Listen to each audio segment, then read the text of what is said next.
年30是中国人喜庆团圆的日子。这天屋外寒冷，屋内炉火熊熊，烧的竟是一位曾经魅力四射的女性的胴体。烟气、水汽、焦味、糊味在屋里肆意弥漫。2006年春节长假过后，一位姓曹的先生来到房山公安分局报案，说他的妻子陈红整个长假都没有在家，已失踪了好几天了。我们很奇怪，一般家里人失踪后，小孩1天甚至半天，大人2、3天，最多是4、5天就会报案。春节是家人团聚的日子，为什么一定要等到长假过后才来报案呢？办案就是这样，首先要能提出问题，找出答案的过程就是侦查推进的过程。问题解决不了不要急，答案往往不是一下子就能找到的，随着侦查的深入，问题总会有答案的。旧的问题解答了，新的问题又会出来。如果提不出问题，案子基本就没有希望了。破案就是一个提问题、找答案，再提问题、再找答案的循环过程，做到这一步就离破案不远了。事不宜迟，我们立即围绕陈红的生活规律和接触关系展开背景调查。一般人平常生活中不会刻意掩盖自己，调查很容易会发现很多情况。我们很快就发现了陈红的婚外情。陈红的丈夫报案前曾到她工作的区委机关去找，没有找到陈红，却从她的办公桌抽屉里翻出了许多贵重的珠宝首饰和名包，还有一本日记，里面栩栩如生地记录了陈红与一个名叫许志远的男人的交往过程，逐渐地揭开了陈红鲜为人知的另一面。陈红虽已年过30，可是从照片上看依然是风姿绰约。1999年初，20刚出头的陈红毕业后，到房山区委办公室当上了打字员。他的顶头上司是时任区委办公室主任，47岁的已婚男子许志远。许志远是北京房山区张坊镇人，出身农村，可自幼喜好书法。1988年从天津业余书画学院毕业，后师从书法家苏轼，专攻赵体楷书和二王行书，在书法界小有名气。房山区里时常能看到他给人家题写的字匾条幅。许志远在官场打拼多年，陈红失踪时，他是房山区政协副主席、政局级领导干部。许志远和陈红的相恋也始于书法。一次，陈红给许志远送文件，看见他正在写书法，顿生好感。文化水平不高的陈红当即表示要拜许志远为师，研习书法。之后，二人很快确定了稳定的情人关系。一晃几年过去，陈红为许志远献出真爱，他幻想着许志远能离婚，再与他白头偕老。但是许志远并不愿意离婚再娶，两人就这样半明半暗地过着。陈红求过许志远，和他哭过、闹过。婚外情女人的心是最敏感的，久攻不下，弄得陈红神魂颠倒，精神萎靡，长期失眠，不得不2次住院治疗。随着年龄的增长，几乎绝望的陈红不得已嫁给了现在的丈夫，却仍然与许志远保持着情人关系。日记中有陈红对许志远的真情流露，也有对许志远的恨之入骨。爱是有预感的，恨更是有先兆的。自打陈红与许志远彻底翻脸，就隐隐感到危险的来临。一天，他在日记里写道：夜晚，大雨，独处，惊闻敲门声，一问是许志远的司机刘小明，突然感到刘小明是来杀他的，顿时魂飞魄散，异常恐惧。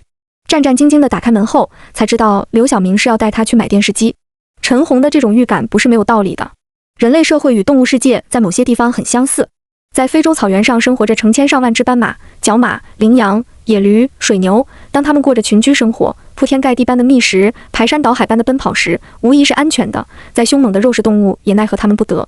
但是当其中的一只脱离了群体，不管它多强壮，离死就不远了，因为但凡脱离了正常群体和生活轨迹，就会有生命危险。人也是一样，一个人如果脱离了正常人的生活轨道，过着与大多数人不一样生活，就处于一种危险的状态。婚外情就是一种脱离了正常生活轨迹的情感状态。正常婚姻由于有法律的保护，是一种以理性为基础的稳定的两性关系，婚外情缺乏法律保护，是一种建立在感性之上的不稳定的随意行为。因此，婚外情这个东西好起来时，发誓赌咒，非对方不可，杀原配的心都有；一旦坏起来，说翻脸就翻脸，再哭再闹也没有用，只能是适得其反，杀对方的心就有了。虽然陈红在日记里充满怨恨，但是失踪的是陈红，不是许志远，那可不可能是许志远干的呢？案子牵涉到局级领导干部，我们刑侦总队和市公安局没有权力再查下去了，必须要向市委主要负责领导汇报。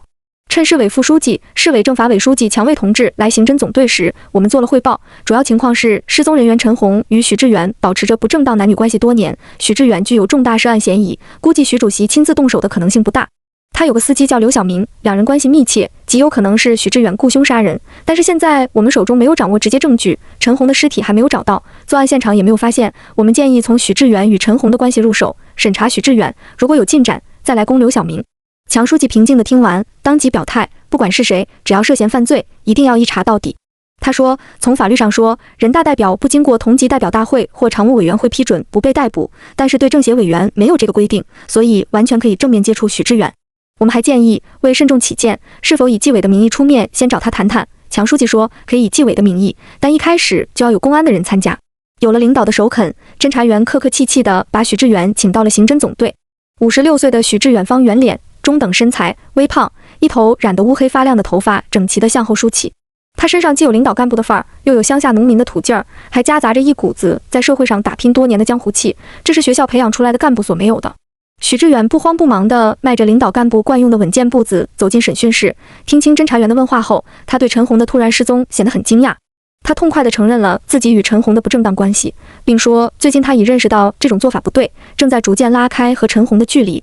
可陈红不依不饶，大吵大闹，还动手打他，甚至破坏他家庭的和睦关系，让他特别尴尬。陈红甚至口吐狂言，一定要报复他。他感到很害怕，赶紧在自家窗户上装了防护网，出门也特别注意，时刻提防有人加害他和他的家人。今年为了过个安稳的春节，他们一家人不得已到外地旅游去了。许志远语气坚定，眼神没有回避，这次接触可以说是一无所获。侦查员又和刘晓明谈了2次，刘晓明的态度更坚定，一问三不知。其实许志远和刘晓明心知肚明，活要见人，死要见尸。要说陈红被害了，那最能证明他死亡的尸体在哪呢？没有尸体，只要咬紧铁嘴钢牙，警察就没有办法。初次接触的最大收获是这2个人的嫌疑更大了。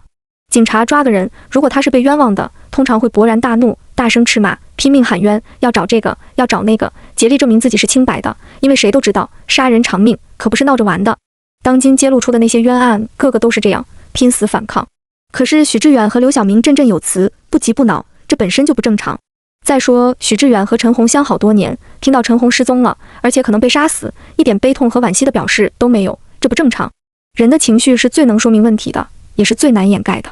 我们找个廉政审查的借口，不让他们再回家了。我们彻查了陈红的办公室兔，发现一个房屋产权证，上面的名字是陈红，陈红的丈夫对此却一无所知。按照产权证上的地址，我们找到这处房子，这是一处2居室，从陈设来看，这里应该是陈红和许志远拼居的地方。房子很新，装修不久，窗明几净，一尘不染，家具、电器都是新的，各种物品摆放整齐，唯独没有电视。显然主人在这里只是过夜，不是正经过日子，而且很可能不常来这里住。这里一点人气也没有。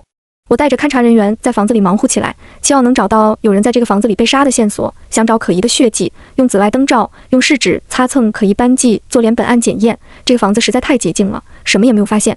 经验告诉我们，只要是杀人现场，不管案犯打扫得多么彻底，总会留下点蛛丝马迹。刑事技术人员在搜查时，为了获得痕迹物证，有时会不择手段，甚至显得有些粗鲁。记得我刚当警察时去搜查一个碎尸现场，这是一所新婚的房子，我们看见崭新的大衣柜上有几点暗红色的疑似血迹，二话不说，用刀利索地把大衣柜削下一大块，看到崭新的席梦思床垫上有几点疑似血迹，毫不犹豫地用剪刀把床垫剪开，刺啦一下撕下一大块布。我们找杀人痕迹，重点是血迹，为了掩盖血迹，有时案犯会将杀人的房间重新粉刷，勘查中常常要把墙皮铲掉，看看有没有血溅到里面的墙上。可是这次我们看着这整洁无比的房间和毫无异常的墙面，实在不忍心下手。按照工作规程，除了犄角旮旯、家具缝隙以外，重点是下水道，看有没有冲走碎尸块和血液的迹象。最后仍然是一无所获，空手而回。但不管怎么说，我们找到了陈红和许志远幽会的地方。我们采用技术手段，把刘晓明和许志远手机的移动轨迹重现出来，发现他们2人的手机都曾到过房山某处。再深查，陈红的手机也到过这个地方。这是什么地方呢？为什么关系密切且特殊的3个人的手机会在这个地方交集？这个地方与陈红失踪有没有关系呢？原来这是房山区的一个4合院，位置很偏，被改建成了涂料厂。厂主介绍说，1个多月前，刘晓明花10万元租了下来。农村的涂料厂生产工艺极其简单，几乎不需要什么设备，主要是将石灰、胶水、颜料、水按一定比例混合，搅拌均匀，封装在纸板做的桶里，卖给农民粉刷房子用。院子靠南墙搭起一排棚子，里面堆着涂料成品和一些石灰原料。东侧是院子的大铁门，西侧是生产车间。院子北侧盖了7、8间屋子，从东向西分别是厨房、工人宿舍，最西侧是里外套间的办公室。办案的直觉告诉我们，这种相对封闭的地方应该是个杀人的好地方。我带着技术人员来到涂料厂，仔细勘察起来。成品库里涂料产品堆积如山，上面满是灰尘，不像最近有人动过。我们仔细地检查了生产车间，对地上堆了一些灰渣样的东西特别感兴趣，找了个筛子细细筛过，没有发现人的尸骨残骸。北侧的一排房子中，顶头是个厨房，墙壁被烟熏成了棕褐色。后面几间是工人宿舍，床上的被褥极其肮脏，每间宿舍里有个铁皮衣橱，里面全是些破烂衣物，臭烘烘的。经检查，里面果然没有陈红的衣服。最后，我们来到院子北侧最西头的办公室。这是里外相通的2间办公室，外面的一间有门通向院子里，里外间的隔墙上有一扇铝合金的推拉窗。办公室的墙是新粉刷的，地砖是新铺的。这让我很奇怪，院子里其他几间屋子都没有装修，为什么偏偏装修这2间呢？技术破案一定要注重比较，相同条件下出现不同的现象就一定有问题，找出原因很有可能就接近了案件真相。会不会是先请施工队装修办公室，日后再请这个施工队来装修全院？又会不会是因为要在办公室接待客户，因此只装修了这2间？这2间办公室显然是我们勘察的重点。我们把所有木器家具都翻了过来，检查家具角上有没有血迹。当血在地面流淌，或是用水冲洗地面血迹时，有可能被家具木腿吸进去。即便地面上血迹被打扫干净，渗透进木质里的血迹仍然能检验出来。我们从桌角、椅角、柜角上锯些木屑下来，先用肉眼看看，没有什么异常。大家分散地趴在地上，仔细检查地砖的接缝，寻找渗入砖缝的血迹。我们兴奋地发现一条地砖缝的颜色有点异常，马上用刀把这块地砖撬开，希望能见到地砖下一片血迹。结果干干净净的，什么也没有。沿着这条地砖缝向周围看去，前面那块地砖好像有点不正常，再撬一块，结果又没发现什么。就这样一块块觉着可疑，一块块撬下去，最后整个屋子里的地砖都被撬了起来，还是没有发现血迹。我叫人把新粉刷的墙皮铲掉，发现就墙面上有些黑色烟熏痕迹。农村房屋里有点烟痕不足为奇，但把办公室烟熏痕迹与厨房烟熏痕迹进行比较后，发现2者有些细微差别。一是厨房烟熏痕迹呈棕褐色，办公室烟熏痕迹呈黑色，这表明2处的烟不同。烟不同是因为燃烧的物质不同，厨房里做饭烧的是木柴和庄稼秸秆2平方，办公室烧的应该就不是这种东西了。二是厨房烟熏痕迹形成的墙面包浆比较厚，渗透到了墙里面，办公室烟熏痕迹显得很薄，只是附在墙体表面，表明2处烟熏时间长短不同，也就是燃烧时间长短不同。厨房长期烟熏火燎，办公室就应该是短时间燃烧形成的了。我还仔细地查看室内家具，在木器缝隙间也发现了烟熏痕迹。在没有发现其他痕迹和线索的时候，我猜想这房子里曾经烧过火，但是与厨房不同，陈红会不会在这里被杀害，然后又在这里被焚尸灭迹？所以我们除了一点烧火的痕迹外，其他什么都没有找到。我将这个想法告诉了现场的赵副支队长，赵是我多年的老朋友，我徒们时常在一起工作，破过许多重特大案件。因为他机警过人，人长得瘦小乖巧，每次见面我都开玩笑的叫他小鬼当家。小鬼当家听了以后问我，人被烧后还能发现什么样的证据？我说 DNA 在64摄氏度条件下就完全破坏了，没有办法找到能认定陈红的证据了。小鬼当家听罢没再说什么。焚烧尸体可不是件容易的事，构成人体的主要成分是水，一定要有助燃剂或其他易于燃烧的物质。我们大家分头在院子里找起来了，凡是看到容器中装有液体就扑上去查。现场上我们也没有别的好办法，一是闻汽油、煤油、酒精、易燃化学药剂一般都有味；二是在院子地上挖了个茶杯大小的坑，把找到的不明液体倒进去，用火点看能不能烧着。结果既没有闻到油、酒和化学品的味，也没有哪个液体能点着。在紧张忙碌中，时间过得很快，一转眼天又快黑了。我们一行人在这里已经折腾了好几天，疲惫不堪，内心沮丧地上车回总队。第二天一早，我刚到办公室，小鬼当家一阵风似的冲进来，他诡秘地冲我眨眨眼睛，满脸兴奋地跟我说，告诉你一个好消息，刘小明招了。原来昨天晚上他们再次突击审讯了刘小明，开始刘小明还是一副满不在乎的样子。小鬼当家故意漫不经心地说道，你不要认为我们什么都不知道，你杀完人焚烧尸体的时候，人体的 DNA 分子飞得满屋子都是，我们随手一抓就是一大把，你还有什么可说的？刘小明脸色骤变，头上的汗珠子马上就下来了，他满腹狐疑地说，我真没有想到这个。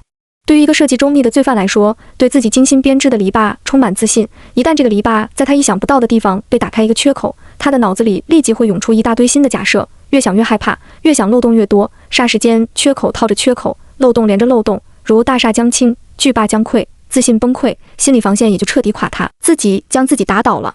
不像有些文化低、一根筋、只知犯浑的罪犯，明明是人赃俱获，硬是不承认是自己偷的。刘小明彻底交代了在涂料厂杀死陈红并焚尸的作案过程。原来小鬼当家昨天是去忙活这个去了，难怪我说出我的猜想后就再也没有见到他。我心想，仅凭这么个不确定的设想，你们就有办法把口供要了出来，真行。刘小明中等身材，也是房山本地人，为人侠义豪爽，胆子大，主意也多。刘小明的父亲曾经是许志远的老领导，刘小明原先在一家运输公司当司机，因为脾气暴躁，与单位领导和同事们的关系搞得很紧张，刘小明的父亲便找到许志远帮忙。许志远不忘提携之恩，将刘小明调到自己身边开车，还时常关照他的父亲和在农村的老家。干了几年后，刘小明辞职下海干开了个体，不料由于经营不善，赔了不少钱，生意不死不活地撑着。许志远时常帮他找人疏通，尽量关照，两人来来往往十分密切。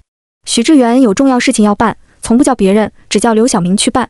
刘晓明曾说过，他一生只服2个人，一个是他父亲，另一个就是许志远。许志远对他比他父亲还好。据刘晓明交代，陈红与许志远的情人关系已有许多年了，这在房山区委里并不是秘密。陈红对许志远一往情深，但许志远并不想离婚。许志远为他买了许多珠宝首饰和名包，还以陈红的名义买了一处2居室的房子，一来作为陈红与他相好的补偿，二来是行金屋藏娇之便。这就解释了我们的疑问，陈红的家人为什么要等春节长假后才来报案？可见陈红时常不回家住。后来不知为什么，许志远开始逐渐冷落、疏远陈红，许唯一的女儿成了家，他越来越看重自己的家庭，也不想因男女之事自毁前程，不想再和陈红保持这种偷偷摸摸的关系了。但陈红实在放不下许志远，不甘心就这样罢了。他给许志远下跪过，也和许志远大吵大闹过，两人甚至几次大打出手，由爱转恨，誓言绝不放弃，下定决心要拼个鱼死网破。被感情冲昏头脑的女人一旦被激怒，什么事情都干得出来。她竟然去勾引许志远的女婿。两人完事后，陈红用短信把两人床上之事发到许志远女儿的手机上，顷刻间在许家搅起了轩然大波，再也不得安宁。焦头烂额的许志远不由得怒从心头起。陈红失踪的1个多月前，刘晓明在一次聚餐时见到老板闷闷不乐，就问起了原因。许志远对刘晓明是无话不说，他就把最近和陈红闹翻了，还被他死死纠缠的事告诉了刘晓明。刘晓明一听，胸脯一拍，说：“大哥，这算什么？交给我吧。”过了几天，他便在房山区物色到一家涂料厂，从许志远那里要了10万元钱，立即租下，开始了杀人的准备。经过一番周密的策划和准备，除夕下午，刘晓明电话约陈红去为金屋买电视机。他先打了辆夏利黑车停在区委大院后门不远的地方，自己侧身躺在了后座上，眼看着陈红提着年货走进区委传达室放下，然后出来，在路边打了个电话，他便叫黑车司机沿着区委大院的外墙缓缓向前开。当驶过陈红身边时，刘晓明打开车门，一把陈红拉进车里，黑车悄无声息地缓慢加速向前驶去。上车后，刘晓明问给谁打电话，陈红说给他的大姨打个电话，让他来这里取年货。黑车按照刘晓明的要求，东绕西绕在一处僻静地方停了下来。刘晓明走向早已停在一旁的黄色小面，让陈红上车，自己开着，说这个车后厢大，方便拉电视。可车子并没有朝卖电器的商场驶去。刘晓明说先要拿点绳子，于是车开进了涂料厂。刘晓明下车，迅速地把大门紧紧关上。刘晓明把陈红领进里间办公室，凶相毕露。他恶狠狠地问陈红：“我大哥怎么了？你要对他这样？”可陈红根本不把刘晓明放在眼里。你算老几？你只不过是个司机，我是你大哥的女人，你敢把我怎样？你竟敢这么跟我说话！所以他是一副满不在乎的样子，不服软地说：“你能把我怎样？看你大哥怎样收拾你！”陈红边说边催促刘晓明赶紧拿绳子走。刘晓明原本就计划好了，现在又被陈红轻蔑和威胁，气就不打一处来，猛地用力将陈红扑倒在床上，拿起绳子3下2下捆起来了。陈红花容失色，拼命冷静下来，发觉捆得不很结实，就偷偷地腾出手来，暗地里给许志远发了一条短信：“你害死我了。”刘晓明对着陈红劈头盖脸一顿痛骂，说到气头上，一伸手就把陈红给活活掐死了。刘晓明事先准备了一只空气油桶，把上面一端的铁皮剪掉，桶壁上打一排眼，穿上篦子制成一只炉子，准备焚尸用。掐死陈红后，刘晓明定定神，等到晚上将近8点钟，把陈红的尸体倒着插进自制的炉子里，再塞进木柴点火烧。第一次没有点着，刘晓明从车里接了点汽油来，倒进炉子，再次点火。汽油遇到明火，火焰猛地蹿了起来，把刘晓明的眉毛、头发和前襟都烧焦了。刘晓明害怕焚烧尸体的焦臭味引来注意，就把门窗紧闭，自己关在屋里，强忍着浓烟焚烧尸体。尸体并不像他想象的那样好烧，从晚上8点多钟一直烧到12点，烟熏火燎，焦糊刺鼻。刘晓明感到自己的双眼火辣辣的疼痛，再下去眼睛恐怕就要被熏瞎了，只好先停一停。炉子中陈红尸体上的软组织已经没有了，小的骨头也都烧成骨灰了，只剩下大块的骨头了。从屋里出来，刘晓明深深地吸了几口除夕夜里湿冷的空气，冷空气一下子灌到他的肺里，刺激得他不住地咳嗽起来。稍微清醒后，开上车来到房山医院。他告诉医生说放鞭炮被熏着了，大夫看到他衣服和头发、眉毛都烧焦了，也就信了，给他开了滴眼睛和治疗烧烫伤的药。在涂料厂小院里，刘晓明一直休息到了初4，感觉眼睛好些了，他打点精神，重新点燃炉子。又经过4个多小时，看到大块的骨头也都烧成了骨灰，再把陈红的衣服、靴子、手袋、手机和床上铺盖全都扔到炉子里，彻底焚毁。等骨灰凉透了以后，刘晓明将骨灰分装4个塑料口袋，用车拉到房山的一个大垃圾场，胡乱扔到了不同的地方。春节长假过后，许志远一家从外地旅游回来。初8有个聚会活动，许志远和刘晓明碰到一起，刘晓明凑近许志远悄悄地说：“办完了，什么都没有了。”许志远心领神会，不再多问。几天后，刘晓明先是从老家找了2位老大姐，将2间办公室里里外外打扫了一番，后来还不放心，又请来装修工人将房屋彻底粉刷了一遍，还更换了带有焚烧痕迹的地砖。突破了刘晓明，许志远就好办了，经过不长时间便有了交代。除夕下午，许志远把陈红叫到办公室，聊了聊过年的事。正说着，陈红的手机响了，他躲进许志远办公室的洗手间接电话。这时，许志远突然感到了一阵莫名的恐惧。电话那头果然是刘晓明，约好一会儿去买电视，春节期间商场打折，电视机便宜。许志远心中隐隐的感到害怕，就说今天是30，不要去了。陈红哪知道许志远的心思，一定要去，买了电视正好看春晚。说着陈红就要走，许志远说过年了，我这里有点红酒、大枣、苹果什么的，你拿走吧。陈红提上年货就走了。后来陈红发来的短信，你害死我了。许志远以为说的就是这档子事儿，东西太沉，害着他了。这就是许志远最后一次见到陈红。许志远也承认了，事后刘晓明跟他说事情办完了，什么都没有留下。他明白陈红已经被刘晓明杀了，怎么杀的也就没有再细问。许志远和刘晓明2人的供述基本吻合，应该是可信的。可几天下来，现场已经像避头发似的避了一遍，哪里有证据能证实案犯的交代？我该去哪找人的东西呢？没有别的办法，我只得带上全套人马再去现场。我最先想到的是要找到陈红的骨灰。记得我在侦办一起系列杀人案时，凶手杀人后将尸体切成几块，大块的架在厨房的煤气灶上烧成了灰，小块的放在烤羊肉串的长槽型炉子里混着煤块焚烧，然后将骨灰与煤渣一同倒掉。我从这堆煤渣中找到了黄豆大小的几片骨灰，发现具有人骨的特征。人类在进化过程中，骨骼分为长骨、短骨、扁平骨、不规则骨和圆骨5种类型。长骨是指四肢的长形大骨头，短骨是指手或脚上的小块骨头，扁平骨是指肩胛骨、颅骨或肋骨，不规则骨是指脊柱骨或叫椎骨，圆骨又称子骨，通常长在关节腔内，最大的一块就是膝盖上的髌骨。人类骨骼的结构是外面一层骨密质，形成骨头的外壳，里面空的部分是髓腔，髓腔内有蜂窝状的骨结构，称为骨松质，构成骨松质的是骨小梁，这个骨小梁是人类特有的，动物没有。另外，人类骨骼是由有机质如胶原蛋白和无机质如钙盐、沉积构成的。骨骼的形状就是无机质的形状，焚烧后有机质被高温破坏了，但无机质不会被破坏，仍然保持着骨骼的形状。我们通过显微镜观察骨灰，发现了骨小梁，认定这是人骨，从而找到了有人被杀害的证据。按照刘晓明的供述，我们来到房山的垃圾场，一看到垃圾场的景象，我马上意识到实在不可能有任何希望了。这个垃圾场占地广阔，非常巨大，垃圾堆积如山，各方向来的垃圾清运车穿梭往返，推土机一刻不停地将垃圾推来推去，垃圾山时刻变化着，更不要说多少天前的垃圾了。只能再回到涂料厂想办法。在接下来的几天里，我们不知去过多少次，可以说把这个小院翻了个底朝天，还是没有发现什么有价值优的痕迹物证。大家的信心受到了挫伤，工作情绪也渐渐低落。我站在涂料厂的办公室里，心中默默地念叨着：陈红，我们是警察，是来为你查清案子、报仇雪恨的。如果你真是在这里被害的，冥冥之中你能给我们一点点提示吗？说来也奇怪，那天下午，我在涂料厂的办公室里，突然看见隔开里外间墙上玻璃窗上有一点印字，就像擦玻璃时用湿抹布把满是灰尘的玻璃擦一遍后，灰尘没有了，但是玻璃并不干净，留下淡淡的水渍。我用手摸了一下，感到玻璃上像是沾了薄薄一层有点沾手的干了的油样东西，这是什么呢？我环顾现场，看能不能找到其他类似的痕迹。外间办公室的门上有个左右摇头的气窗，气窗的2扇玻璃中有一扇已经破碎脱落，只剩纱窗。我仔细观察纱窗，发现有少量油渍，油渍还顺着纱窗的一角向下流注，有点像抽油烟机的情形。这里不是厨房，哪来的油渍？突然我意识到，会不会是焚尸时尸体的水分在高温作用下蒸发成的水蒸气？人体油脂在高温作用下同样会蒸发成脂肪蒸汽，脂肪蒸汽和水蒸气相互混合升腾起来，四处飘散。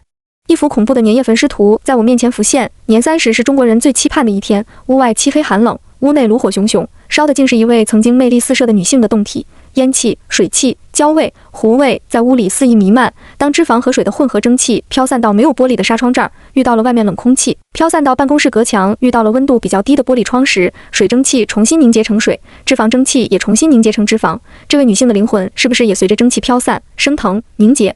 证实这个设想的关键在于能不能认定这些油渍就是人的脂肪。我把这个想法讲给大家听，大伙立刻来了精神头。我们小心翼翼地将纱窗拆下，再把办公室隔墙上的玻璃窗拆下来。现场还找到一个我们怀疑案犯打扫现场时可能用过的吸尘器，把它也提取上。带着这3样东西，一身轻松地回到刑侦总队技术大楼。我找到负责理化检验的专家，讲了我的思路，请教他们如何检验确定脂肪，如何区分人体脂肪和其他动物脂肪。他们告诉我说，咱们刑侦总队的实验室不具备检验鉴定油脂的能力。油脂通常分为3种，一种是植物油，比如平常吃的花生油、大豆油、橄榄油；一种是动物油，比如猪油、牛油、奶油、鸡油；还有一种是矿物油，比如汽车用的机油、汽油、柴油。这3种油中，矿物油比较容易检验和确定，不仅能与其他2种油区分开来，还可以根据油品中含有的特征性杂质追踪到是哪里生产的。植物油就比较难了，动物油是最难的。我们的实验室不能检验，全国其他兄弟省市公安机关有没有这个能力呢？我最先想到2位专家，一个是辽宁省公安厅的大江，另一个是云南省公安厅的陆总。大江是我多年的好朋友，是全国公安系统顶尖级的 DNA 专家。我们分享着从事刑事科学技术工作的快乐和困惑。我家第1条纯种拉普拉多狗老4就送给他了，可见交情之深。几十年来，辽宁省公安厅的刑事技术力量一直是全国的领头羊，北京曾多次请他们帮忙解决难题。陆总是位女同志，主管云南省公安厅的刑事技术工作，也是我多年的老朋友。她本人就是化学分析工程师，向她请教油脂的检验鉴定，绝对是找对了人了。正在实验室工作的我，虽说是女士优先，但我还是先把电话打给了大江，毕竟沈阳比昆明近得多。我把情况一说，大江爽快地说：“来吧，保证能给你解决问题。”我马上把理化室的技术人员叫来，交代他们带上这3样物证，立即搭乘飞机赶赴沈阳。谁知没一会儿，这2位技术人员从机场打来了电话，说人家不让把玻璃带上飞机，我要求凡是物证一定要随身携带，绝对不能当做行李托运，因为一旦丢失了，追究责任是小，案子一切就都完了。过去我们就有过这样的教训。有一次我们从国外押解一名案犯回国，凶器是菜刀，机场安检死活不让带上飞机，一定要交运，并保证说由机组人员亲自保管，万无一失。等到飞机落到了首都机场，这把菜刀却再也找不到了，机组人员早就没影了，只剩我们在那里干着急。我叫技术人员马上回到城里，改乘火车前往沈阳。2天后，终于等来了沈阳的电话，技术人员激动地告诉我，检验结果很好，将人油与猪油、牛油、羊油、鸡油等动物油成功地区分出来，经过比对，完全可以认定是人油。我说你们马上把检验图谱传真到值班室，我要看一看。几分钟后，图谱传来了，我一看，果真是各种动物油分得清清楚楚，其中一个封标着人。几天后，他们回来了，还带来了这项新技术。原来这位能检测人油的丁工程师花了20几年的光景，钻研出一套试剂配方，有了这个试剂，检测人油就不难了。多一样本事，迟早会有用。后来这个技术在办案中还真的发挥了作用。在侦办一起入室杀害2人的特大案件时，我们从死者家隔壁的房顶上找到一双鞋，鞋底上嵌入了煤渣，只有当煤燃烧时，热煤渣才能烫化鞋底嵌入。我们还在鞋底上检验出了猪油，表明这双鞋的穿着者应与餐饮行业有关。现在为防空气污染，北京城里的餐馆已不允许直接使用煤炭，全部改用天然气或是液化石油气。那什么地方仍然同时有猪油和煤炭呢？应该是烧烤摊。我们将这一推测向侦查部门做了通报，破案后证明案犯确实是从事街头大排档的。作案后为了毁灭证据，将作案时穿的鞋扔到房顶上，没有想到被我们找到，成了重要的破案线索。有了人油的检验结果，案件的凶杀性质铁板钉钉了。但是从证据效力来说，这个证据仅可以证明涂料厂里曾经焚烧过人的尸体，并不是陈红被害的直接证据。要想真的把案子办成铁案，就一定要有直接证据的支持。陈红的尸体检验都到了人油的程度了，到哪里去找直接证据呢？经过反复审讯，刘小明交代，他把陈红的手机扔到火里之前，考虑到万一有用，就把手机卡拆下来，风声过后扔到他家村口的一个厕所里。听到这个情况，大家意识到直接证据到手了。我们立即押上刘小明，朝他的老家奔去。在车上，我对刘小明说，你要好好的配合我们，就在车上老实待着，把厕所指给我们就行了。事情到了这个份上，什么也不要想了，我们也不会难为你。刘小明说，谢谢您。我问，为什么要谢我？他说，你不让我太丢脸。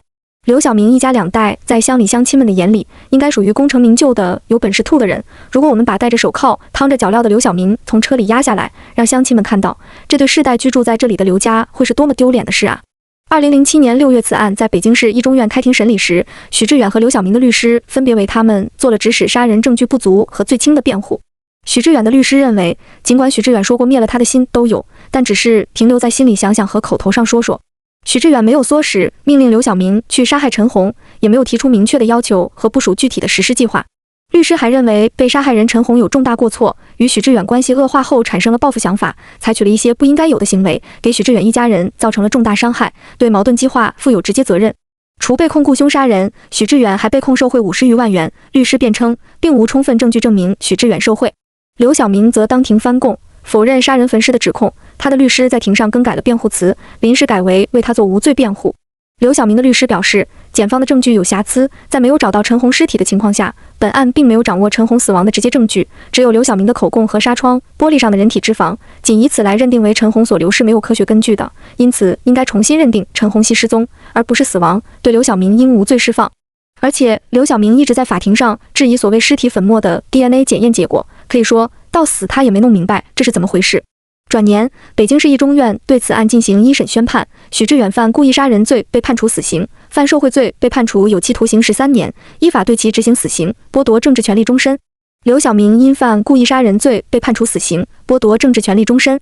二人均提起上诉，北京市高级人民法院二审维持原判。经最高人民法院死刑复核，2009年9月中旬，许志远和刘晓明被执行死刑。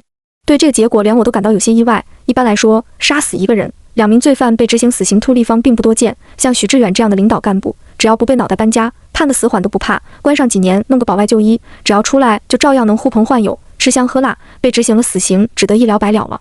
案子办结了，卸下了我身上的职责，我可以带着局外人的眼光，客观冷静的再来重新思考这个案子。一起并不离奇的婚外情引发的矛盾，最终的结果是失去了3条鲜活的人命，他们背后的3个家庭也遭到了灭顶之灾。当然，失去生命的3个人各自都有无可推卸的责任，但他们各自也都有或多或少可以理解的理由或托词。陈红、许志远这一对野鸳鸯，到底哪只是白，哪只是黑呢？到房山办案时，从当地人的言谈话语中，我感到他们对许志远和陈红相好的是不但知道，而且并不反感。究竟怎样看待这起悲剧和悲剧中的每个人呢？许志远和陈红相好多年，如果说他们之间一点真情没有，恐怕也不客观真实。刘晓明头尾不顾地介入其中，又搭进去一条性命，无外乎是为了一番兄弟情谊。男女之情，兄弟之情是人世间最美好的情感，这个代价是不是太沉重了？